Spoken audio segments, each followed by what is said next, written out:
বিএনপির চেয়ারপারসন বেগম খালেদা জিয়ার রোগ মুক্তি কামনায় দেশের বিভিন্ন জেলায় দোয়া মোনাজাত ও মিলাদ মাহফিল অনুষ্ঠিত হয়েছে।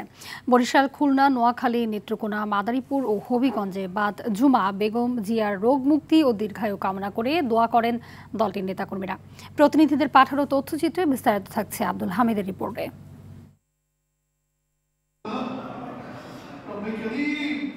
বিএনপি চেয়ারপারসন ও সাবেক প্রধানমন্ত্রী বেগম খালেদা জিয়ার রোগ মুক্তি কামনায় সাভারের আমিনবাজারে দোয়া মোনাজাত করেছেন ঢাকা ২ আসনের বিএনপি প্রার্থী আমানুল্লাহ আমান।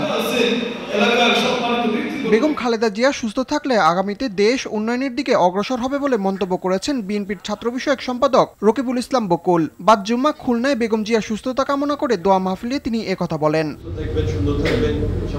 বরিশাল নগরীর গোরস্তান জামে মসজিদ সহ বিভিন্ন মসজিদে দোয়া মোনাজাত করা হয়েছে। কুমিল্লার বেগম জিয়ার রোগ মুক্তি ও দীর্ঘায়ু কামনা করে কোরআন খতম ও দোয়া মাহফিল অনুষ্ঠিত হয়েছে।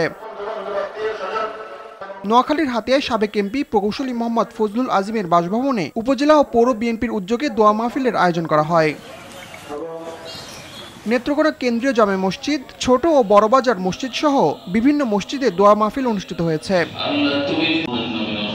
বানিয়াচং হাসান মঞ্জিল জামে মসজিদে হবিগঞ্জ ২ আসনের বিএনপি মনোনীত প্রার্থী ডক্টর শাখাওয়াত হাসান জীবনের উদ্যোগে বেগম খালেদা জিয়ার রোগ মুক্তি কামনায় দোয়া মাহফিল অনুষ্ঠিত হয়েছে। আব্দুল হামিদ, RTV।